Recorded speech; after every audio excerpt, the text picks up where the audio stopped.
I'm Jeff Hunt. He's Brandon Wark. It's the Jeff and Brandon Show.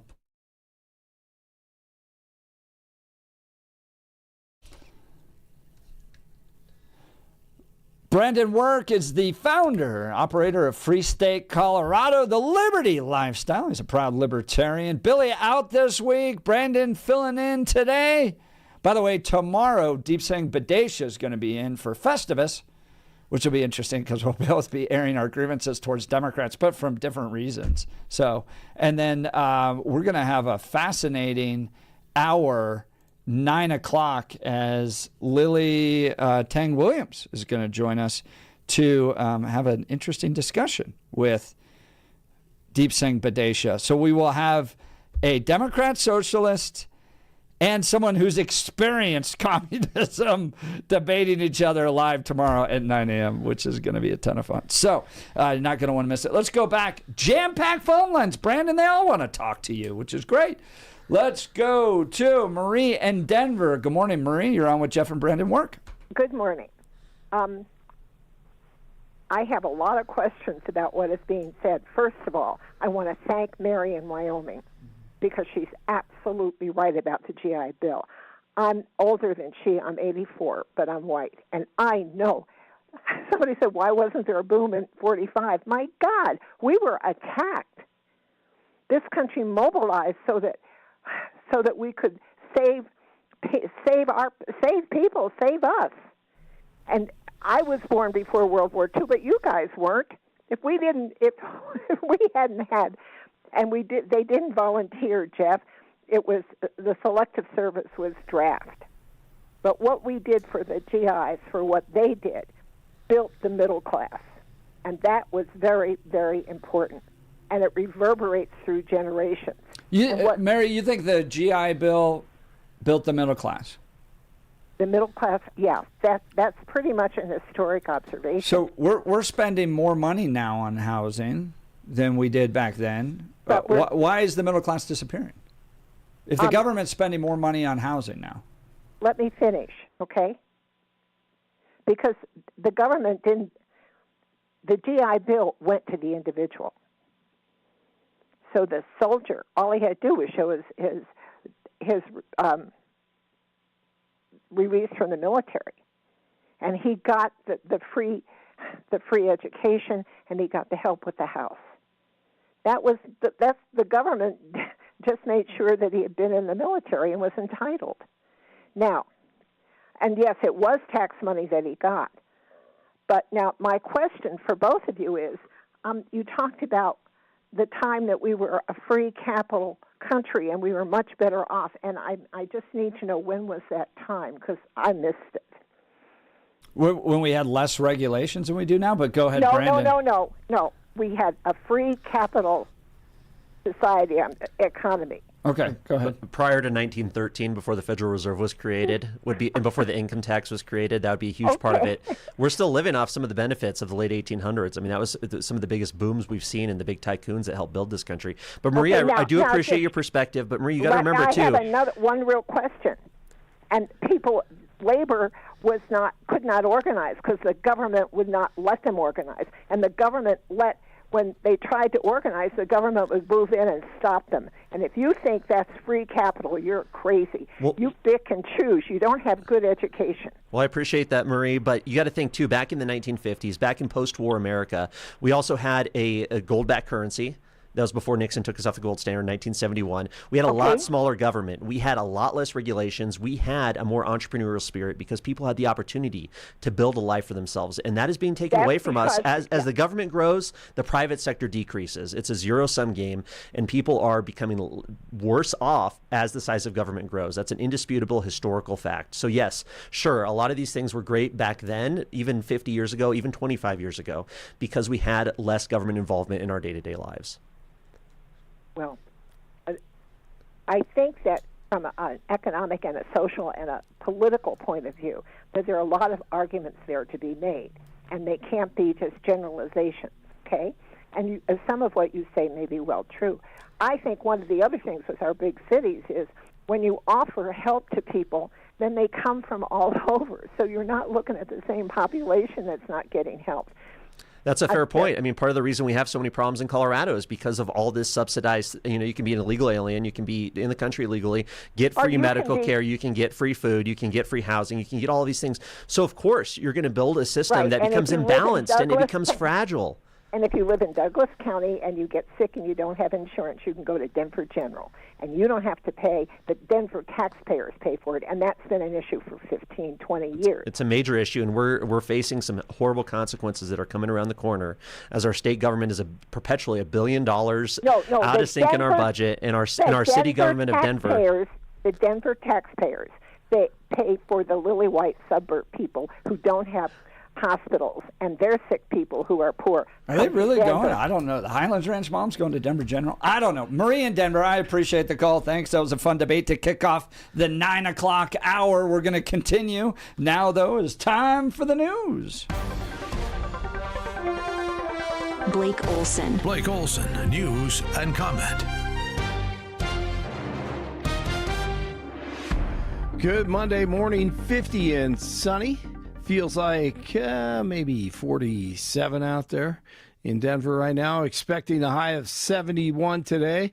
News sponsored by Pastor Camp Heating and Air Conditioning at 303-777-1234 to learn more about special savings opportunities on Lennox equipment. Our top story, the DJT administration is denying the state of Colorado disaster aid following wildfires and flooding. Governor Polis accused the president of playing political games and urged him to reconsider.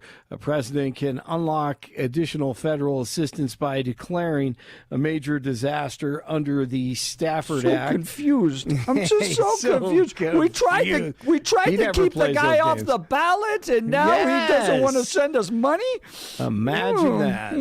Wow. You can thank Grizzy for that. It's called the chickens coming home to roost, right? You got it. I am right there with you. Thanks, Grizzy. Good job. Just remember these corrupt politicians from Colorado and the games that they play. A record number of Americans expected to travel at least 50 miles from home this holiday season. According to AAA's projections, over 122 million are expected to travel during the holidays. Average gas prices in the U.S. are down $0.05 a gallon from last week. Cheapest gas in the area, the Costco in Westminster, $1.92 a gallon if you're driving by there right now. Go get it. Go get it. And if you drove too far, you can go to the Costco in Thornton and get that same deal. The U.S. Coast Guard is in active pursuit of a third vessel off the coast of Venezuela. If successful, it would be the second such operation this weekend. The U.S. Coast Guard had a seizure warrant for the Bella 1, but the tanker refused to submit, instead turning around and fleeing, leading to, the U.S. said, an active pursuit. Thank you, Nick Harper. That was Nick Harper. Thank you, sir. Deputy AG Todd Blanche is defending redactions in the first batch of files related to Epstein. Blanche says the focus remains on protecting victims, with hundreds of lawyers going over every single document prior to releasing them. All right, the Broncos playing host to the Jags from Jacksonville at Mile High on Sunday early in the third. Broncos down 17-10. Right, the majority of the time. Hand off Harvey, and now a big run up the middle. Breaking tackles, and R.J. Harvey on the move. Down the sideline. Harvey diving for the pylon. Touchdown Broncos. Wow, just a beautiful run. Man. And dove for the end zone after he broke two tackles. Tied at 17. Later in the third, 1st and goal for the Jags from the 1. Lawrence will keep. Lawrence will walk in, and the Jaguars lead once more. Trevor Lawrence, 279 yards passing and 3 touchdowns in the air. And that one on the ground, Bo Nix, 352 yards, a touchdown, and an interception. But the Broncos lose it 34-20 against the Jags. Broncos still lead the AFC West. They're 12-3, and they'll be at Kansas City Christmas Day. Only have a couple days to prepare for this one. This one could be really ugly. A meaningless game for the Chiefs, and there will be plenty of empty seats in that stadium, you would think. Jeff said $36 tickets, so if you want to drive to KC to watch the Broncos, you could do that. Let's see. Let's hear from Sean Payton. I mean, look, it reared its head tonight, though, so we've got to look at it. There were space plays, and, we just have to be better. Better at tackling. That was the question. Gotta wrap up. Wrap up, hold on tight, and tackle. It's called tackle football. And Bo Nix. We have put ourselves in a great spot, in a great position, and so everybody, we're going to get their best shot, respectfully, and then we're also, continuing to try to go out there and find wins ourselves. So I think it's, you just can't become complacent in this situation, and I don't think we have by any means. I think we just, came out a little bit, didn't fire on every single cylinder, and we got caught. Good job by him saying firing. When players say clicking on all cylinders, that drives a lot of people crazy. So nice job, Bo. Turning Points Amfest is in the books. VPJD on Sunday.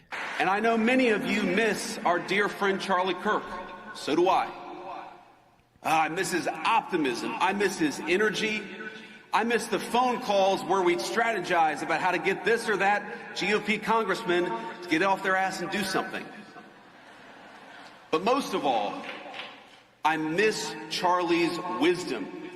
I miss his reminder that politics is not a dress rehearsal or a game. We are making decisions that will save our country and give the American people a shot at their dreams again. Yes. And Nicki Minaj was there on stage, whatever. No substance. Glad she's on our side. That's great. But really, come on. Eric Kirk interviewed her. There you go. So I agree with what Charlie said about Nicki Minaj. Minaj, Cardi B. Okay, Nicki Minaj is causing dads to leave the home. Hold on a second. I don't think that's a good role model for 18-year-old black girls. I don't. I agree. And then yesterday.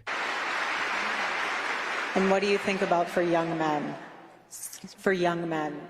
And for young men, don't be new scum. Okay, yes. I'll take that. See, they're young men. You have... Oh, Lord. It just got worse. Wow. Really? Did she need to be up there? I don't think so, but what do I know? Retired Delta Force operator Mike Glover, he talks about the Charlie Kirk assassination a few days ago. The day after, I talked to a high-level CIA official. Very high. And he told me, I don't even know if I should say this. I think you should absolutely say it. He told me that the FBI is not cooperating with him, and he is trying to corroborate potential foreign influence and was getting blocked out of every opportunity to confirm or deny that. And it was written off as no foreign influence less than 48 hours in. And this guy has access to the President of the United States. This is so many questions. All right, stay tuned. We'll have more coming up tomorrow. The Avalanche extended their winning streak to 5 games with a 5-1 win over the Wild in Minnesota. Nathan MacKinnon, 2 goals. Cale Makar and Brock Nelson each had a goal and 2 assists. Hoops tonight in Lodo. Nuggets play host to the Jazz. They'll tip it off at 7 o'clock. And if you're at home, Phillip Rivers and the Colts try to beat the Niners tonight as he goes for his first win after his return. 46 in Superior, 49 in Englewood, 50 in Denver. You're waking up with Jeff and Bill, and Brandon is in for Billy, and he's done a great job today. Great show. Blake Olson, News Talk 710 KNUS. Unseasonably warm, dry weather will continue through another week and through this Christmas week here in Denver with much above average temperatures and likely dry conditions, although the high country by Christmas Day will be getting some chances of snow. The Front Range and Eastern Plains will stay dry. 60s and lower 70s today, mid to upper 30s tonight, mid to upper 60s tomorrow, mid to upper 60s for Wednesday, and into Thursday, a bit cooler for Friday and the weekend. Meteorologist Don Day in the 710 KNUS Weather Center.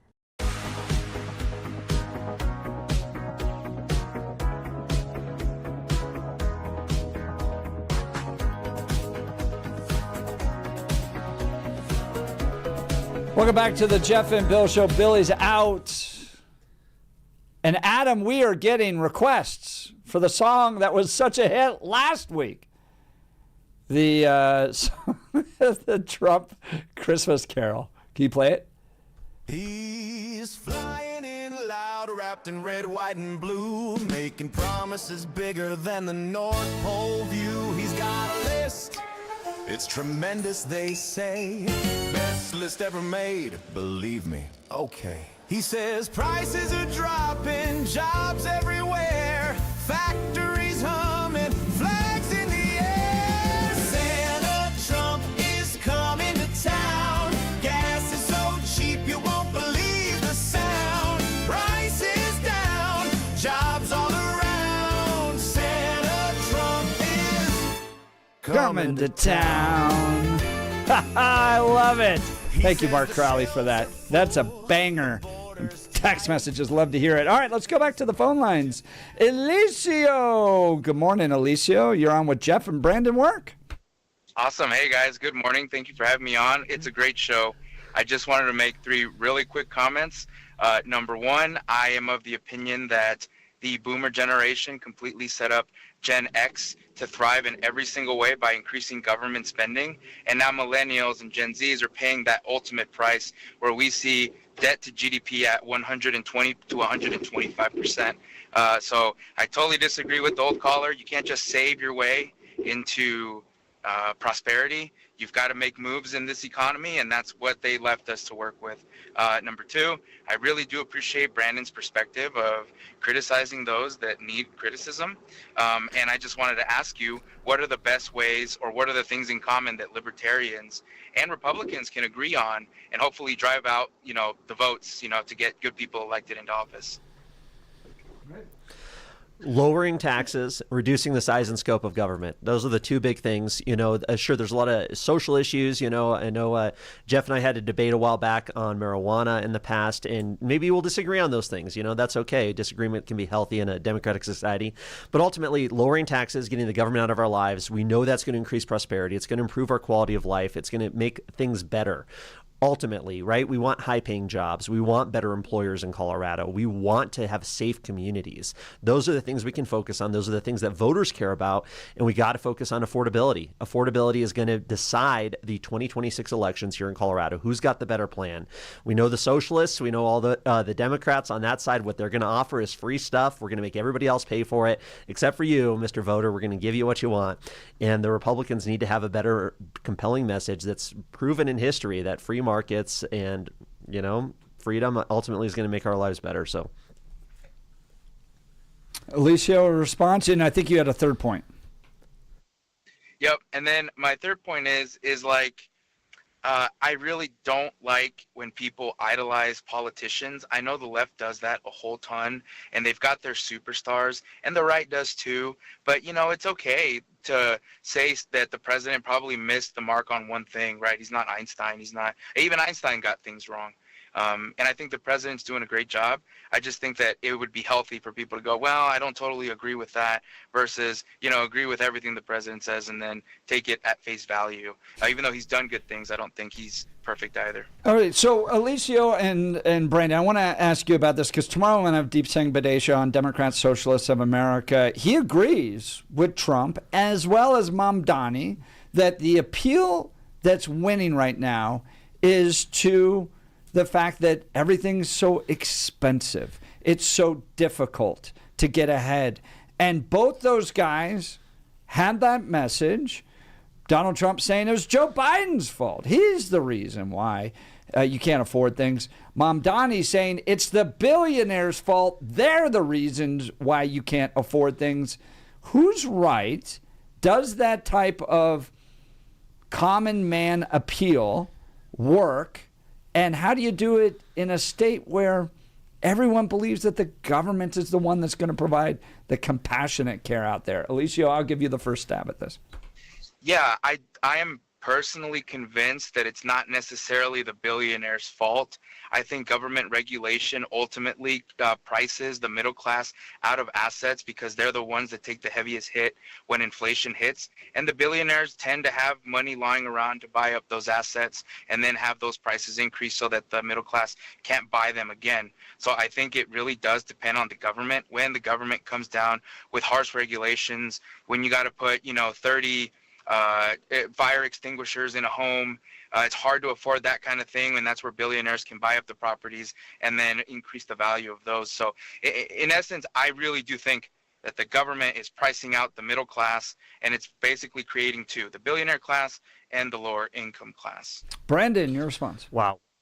That was great stuff there. 100% agree. I think you hit some nails on the head there. It's oftentimes the billionaires working in concert with the government, right? With these politicians, with all these nonprofits, with all these special interest groups, kind of colluding together behind the scenes. And sure, some people are going to benefit, but ultimately they benefit because they're using the government to get what they want, to get those assets, to take away our ability to build a good life for ourselves. And yeah, of course, the people who are working with the politicians are the ones that are going to succeed at that. So not too surprising when you really look at it from that perspective. And I think it's important to have that perspective. But ultimately, to Jeff's question, who's responsible? I mean, it's the federal government on so many levels, and then our state government. But we have to be making that case going into 2026.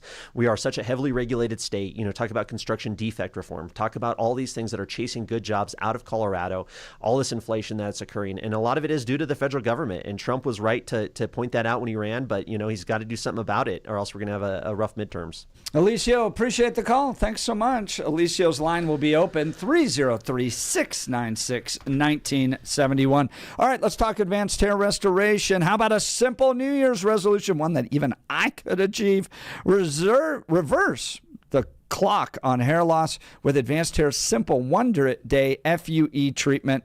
You will feel more confident and more youthful when you witness your own natural hair growing into those places that have been balding or thinning for years. From Advanced Hair's breakthrough technology to their highly experienced team, there is no one I trust more in hair restoration.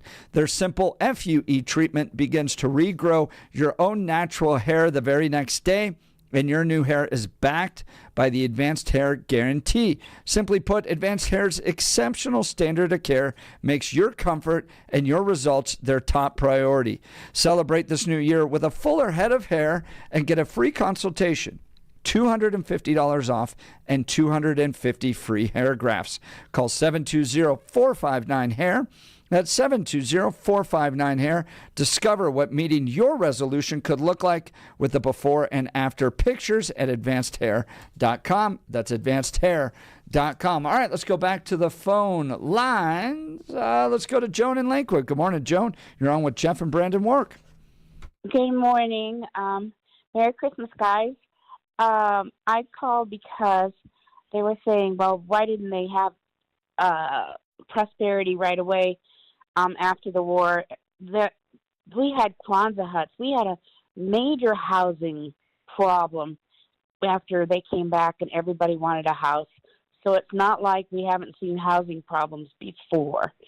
And the other thing that she was saying about how Denver Health and Hospitals is funded by Denver taxes and all of the suburbs send. That's wrong. Denver Health and Hospitals, majority of its billing, because I worked there, is Medicaid. And Medicaid, the last time I looked, was a federal program. So my taxes are paying for that. That's fair, Joan. I appreciate that. I think that if we got rid of some of these building regulations, because the first house I had, it was interesting because it was on a large lot and a small house, only 850 square feet, because people used to live within their means. I wonder how much of it is that, right? They rely on DoorDash food delivery on a daily basis for dinner, and then they're like, well, I can't afford a house. Plus, I want a 4-car garage and a pool in the back.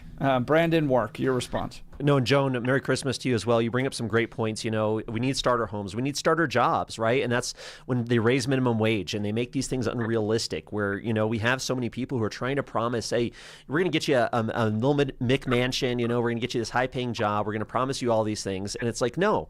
Like you said, Joan, people got to live within their means. You start out somewhere, right? You start out at a lower-paying job. You start out in a small house and you work hard and you save and you put in your efforts. That is the American dream. You can achieve your goals if you're willing to put in the work, but we got to get the government out of the way. Yep. Joan, I appreciate it. Thanks so much. Have a Merry Christmas, and we'll continue. You're listening to The Jeff and Bill Show, News Talk 710 KNUS.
Welcome back to the Jeff and Bill Show. Billy out this week on a much-deserved vacation. We're going to have a lot of friends sitting in through Christmas Eve. Today is Brandon Work, Free State, Colorado. Tomorrow, Deep Singh, Badesha, Democrats, Socialists of America. So I'm going from far right to far left.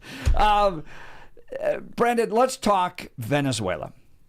Libertarian. You're a member of Libertarians. You're looking at what Trump's doing in Venezuela. They're now pursuing their third tanker. They've essentially created a blockade. You see what Trump's doing. What's your analysis? What do you think he's doing there? Trump wants regime change in Venezuela for sure. They want the Maduro regime out. They want to put their people in there. They want it to become another U.S. proxy state. And it's dangerous. It's playing with fire. It's not right. I'm glad we have voices in Congress and the Senate who are pushing back on the president. But, I mean, Trump's calling it a total blockade on Venezuelan tankers. Now, sure, they've already boarded 2 of them. The second one, I believe, was this Saturday. And there's a third one that kind of got away from them, actually, believe it or not. And they're pursuing it still. But, you know, I've heard there's a Russian tanker coming in, too, to get some oil. What are they going to do? If you have a national Russian tanker coming in to get oil from Venezuela, are you going to try and board that and try and seize that? I mean, ultimately speaking, Jeff, you know, doing this and seizing ships and having a total blockade, it's an act of war. It is. And it's moving us in the wrong direction. I mean, Trump campaigned on being a peace president, and he still talks about that every day about his 8 or 18 wars, whatever it is that he ended. And, you know, that's what we want. The people want peace. We're sick and tired of the wars. The global war on terrorism was a disaster, and so many people, so many good Americans had their lives ruined and were injured in that. And what did it get us? We still have the Taliban in Afghanistan. We still have Islamic radicals taking over countries like in Syria.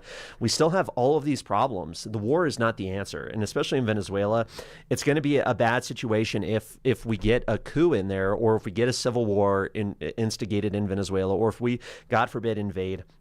It's bad news ultimately. I got 2 words for you, Brandon Wark. Monroe Doctrine. That means the United States is the 500-pound gorilla in the Western Hemisphere. We're the big ones. We run the show. We're in control of it. No more of this Russian, Chinese influence in Cuba, in Honduras, in Venezuela. We're the big ones here. We're taking out the communist regimes. You said it would be a terrible thing that what we're doing in Venezuela, worse than having a puppet government propped up by the Russians? Hey, I'm about as anti-communist as you can get. Don't get me wrong. But at the same time, we know foreign intervention leads to disaster. It creates serious issues. I don't remember who said it, but there's a great quote out there. It says, war is the breeding ground of unintended consequences. The last thing we want in our own hemisphere, I mean, we've dealt with issues. We got the TDA, this Venezuelan criminal cartel operating, setting up their headquarters in Denver, being denied by our governor and terrible Congressman Jason Crow. I mean, can you imagine the flood of migrants if the Venezuelan regime collapses? I mean, it's not good. It's not good overall. It's not good for the people of Venezuela. It's not good for the people of America. There needs to be a political solution. We can't have some sort of war or some sort of military solution to these problems. So I think we're moving in the wrong direction. I think it's dangerous, and I think that I think Trump knows that. You know, he's a very smart man. He knows that we don't necessarily want war, but ultimately they're going to do what they can to provoke regime change within the country, and that's playing with fire. But, I mean, you would want a regime change, wouldn't you? I mean, do you want Maduro to continue to operate there? I mean, it's a corrupt regime. The people, there's no democracy. The people can't vote him out. He's propped up by China and Russia. So what do you do if there's not a regime change? You just allow him to continue to send Venezuelan gangs? You know, that's a great point, Jeff, and I think those are some big questions, right? You know, I wouldn't say that the United States government can't solve all the problems of the world. You know what I mean?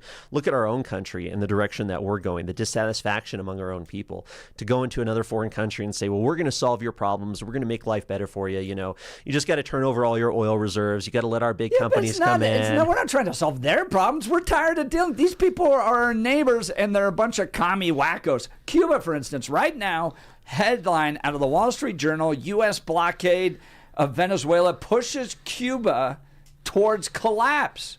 You may see a collapse of the communist regime in Cuba that's 90 miles off the shore of Miami. It could become a haven of free market development and beautiful capitalism in a wonderful beach resort down in Cuba, and people would love it. Wouldn't that be a good thing? That'd be wonderful. It'd be wonderful if that would happen. But unfortunately, that's not the history. We've seen what regime change do. We see them putting in these puppet governments, whether they're serving the U.S. State Department or the CIA or some foreign power. It's not necessarily better. You know what I mean? But they are puppet governments. They're serving Russia and China. Why not put in puppet governments that serve us? You know, I mean, you got a good point there. Don't get me wrong. You know, I think, Venezuela exports nearly 750,000 barrels of oil per day. Half of that does go to China. So, I mean, this is definitely a pivot to try and curtail China a little bit to go after Cuba. And you see Marco Rubio, who's big on regime change in Cuba. I can't fault him entirely for that. Don't get me wrong. But U.S. intervention into these foreign countries is not necessarily going to end up in the right direction for us as a country here. I don't think it's going to work out well. I think we need to focus on our own neighborhoods, our own territory here in the United States. We have terrible issues here. And, how much is this all going to cost too, Jeff? Are we going to spend millions or billions of dollars trying to interfere in these foreign countries and try and overthrow their governments and put in puppet governments? And then guess what? All of a sudden somebody worse pops up and maybe an Islamist takes over or some other further Marxist. How long does it go on? Are we perpetually at war with the entire world to make sure that there are pro-American regimes serving everywhere? I mean, don't get me wrong. I know that's been what they've been trying to do for so long in terms of our State Department, intelligence agencies, and our military. But, the United States countries, we're facing some serious issues, whether it's the deficit, whether it's government spending, whether it's a lot of issues that people are facing. And I think if Trump's making a mistake by focusing on Venezuela, going after this, and this is where the people like the Mandamis and these Marxists and socialists come in and say, okay, the president, the Republicans are not focusing on the actual problems that you are dealing with in your day-to-day life. They're off in some foreign country trying to do what they're doing here, and we're all paying for it. Look, I would love, Mr. Wark, if it was all free of foreign entanglements, right? Whether it's the free market and everybody was playing on equal grounds. They're not. You got slave labor happening in that country that drives down prices here, so tariffs have to be implemented. I would love for Russia and China not to be involved in Venezuela, but they are. And this is our hemisphere. It is Trump engaging in the Monroe Doctrine, bringing strength back and saying you're not going to play in our backgrounds. All right, Adam, why don't we open up the phone line? See if anybody wants to join in on this debate. Give us a call. 303-696-1971 is what Trump's doing in Venezuela and Cuba. Influencing, bringing power and strength and American might to the Western Hemisphere, reminding everybody who the big dog in the yard is? Or is it just another foreign entanglement, more money going outside of our borders, troops risking their lives? Give us a call, 303-696-1971. Text us on the Dan Caplis Law Text line at 720-819-5115. All right, let's talk the gun room. If you've listened to me for any amount of time, you know I care deeply about freedom, responsibility, and supporting local businesses that have stood the test of time. That's why I want to tell you about the Gun Room. The Gun Room has been Denver's oldest firearms dealer since 1982. And when you walk in, you really feel it. Real wood, real craftsmanship, a shop that actually looks like a gun store, less plastic, corporate stuff, more tradition. Wayne, by the way, a man of tremendous faith, loves this country, loves the state of Colorado, and is committed to working here, even in the midst of all this crazy lib shutdown stuff that's happening. They buy, sell, and consign any and all firearms from antique and vintage to hunting and tactical, and they do something those big box stores never will. They work closely with families who've lost a loved one and need help handling a gun collection with care and respect. Inventory changes daily with over 1,000 firearms in stock. So if you're thinking about buying, especially with new restrictive gun laws coming, you should act now. Support local, support family-owned, support freedom. Visit denvergunroom.com or call 303-237-1300, 303-237-1300, denvergunroom.com. That's denvergunroom.com, a Colorado original. All right, phone lines hot. We'll get to them next. You're listening to The Jeff and Bill Show. Brandon Wark sitting in. You're listening to 710 KNUS.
Welcome back to the Jeff and Bill Show. Billy out this week. Live in studio with me is Brandon Work, Free State, Colorado. Go to freestatecolorado.com for the Liberty Lifestyle. My libertarian friend. Tomorrow, the socialists will be in. It's a wild week. It's the classic week on the Jeff and Bill Show. All right.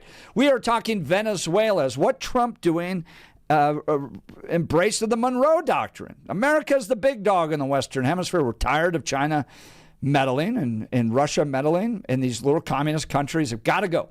Maduro's got to go. We're tired of Venezuela sending up its drugs, its all those problems up into our country, the Venezuelan gangs, or is this just more American interventionism that's going to fail? Look what happened in Vietnam. Look at what happened in Iraq, Afghanistan. Let's go to the phone lines. Juan in Denver. Good morning, Juan. You're on with Jeff and Brandon Work. Hey, good morning, guys. Love your show. I am from Venezuela. I've been here in Denver since 2007. And I saw what was going on, and that's the reason I left. Venezuela became at least the leaders in Venezuela, the regime became a tool for negative things in this hemisphere in the world. My dad is a former Navy admiral from Venezuela, and he had information in 2006 about Iranian bases in an island in Venezuela, which has been in the news in the last month or two. So quickly, because I know it's a call, the Venezuela problem, if it's not dealt with now, it'll be a way larger problem in 10, 20 years. It's a growing virus, and it's just getting worse. And I understand. I'm also anti-war, anti-intervention, but I see that they keep growing. And yeah, Juan, interesting, fascinating perspective. I appreciate that. Go ahead, Brandon Work, your response. No, I appreciate it. Definitely, Juan. Really appreciate the commentary and the insight you have, especially from actually being from Venezuela. So, I think you hit some good points there. There is going to be a growing issue, right? And that's one of the concerns, too, that we have a country that's hostile to us, not that far away, that can influence a lot of what happens in our own country, and being kind of that epicenter for whether it's, for other foreign-backed regimes or drugs or gangs or whatever it is. But ultimately, what's the solution? If the U.S. government comes in and tries to replace the government, what are they going to do? They're going to replace it with somebody who's maybe just as oppressive in Venezuela. I mean, is there a possibility of achieving some sort of democratic or Republican form of government, in terms of building a constitutional place? I don't know that that's going to be a potential possibility. Yeah, Juan, I want to ask you that, because wasn't it the Venezuelans that put Chavez in? So is there any hope, real quick, just give us a quick 30 seconds, any hope that Venezuelans would actually want a good, stable democracy? Yes, Venezuelans want a good, stable democracy. Unfortunately, the 25 years since Chavez started has, in a way, it's tough to explain, but it kind of killed Venezuelan spirit. And since 2002, every election has been rigged. Of course, a lot of people would say, where's the proof? But it's what you see in the streets, right? You see how people talk about it, but then suddenly the results are totally the opposite. Yeah, well, I agree. I hope that's the case, and I really appreciate the call. We're going to wrap up with a few more calls here real quick. Let's go to James in Denver. Good morning, James. You're on with Jeff and Brandon Work. Hey, good morning. I'm a Texan. I'm just visiting this week, and I'm listening to your station, and I like it a lot. And I wouldn't call Colorado a free state from where I'm at, but I'm glad there's people working on it. So, look, I'm in a little bit of the same boat. My daughter-in-law she escaped Venezuela with her family about 15 years ago to Puerto Rico. There's two things that I heard this morning I'm going to comment on. The stopping and boarding of tankers and seizing of tankers is a mistake, and for exactly the reason you said. What are we going to do, stop a Chinese or Russian tanker, risk them firing back and starting World War III down in the Caribbean? It's just crazy. So that practice needs to end. If we want to disrupt the oil flow, we can hit their refineries, in 2 seconds, and then that's between us and Venezuela. But we risk drawing in a third country, major superpower on this, or any other country for that matter. It hurts our relations. And so we're trying to build relations, not end them. Did I lose y'all? We got you. Yeah, go ahead. Okay. Give us your last comment here real quick. My last one goes back to our drug boat blowing up. I'm all for killing drug runners. I'm all for blowing the crap out of them. However, there are rules of engagement on the high seas, and I still believe what we're doing and the way we're doing it is borderline war crime. We need to do it the right way and stop those boats, board them, confirm the drugs, and then seize them. And it's a better PR move for us to show that to the American public, and we get the benefit of being able to interrogate the drivers, find out exactly who's supplying them, exactly where they're taking these drugs, and then we go after those targets. But we're missing a huge intelligence opportunity by just blowing them up and letting it offload. And what's going to happen is, I guarantee you there are people on those boats being trafficked, women and children primarily. And it's only a matter of time till we blow one up, and now we got dead bodies floating in the water, getting put on video by the Venezuelan James, fishermen. I appreciate it. Thanks so much. We're up against a break here. Brandon, 30 seconds. Yeah, Final James, words. you hit the nail on the head there. It's a criminal operation. We got to treat these people like criminals. It's not this quote-unquote foreign terrorist organization like the president's calling it. We shouldn't be murdering these people in the middle of the boats in the ocean, like I said.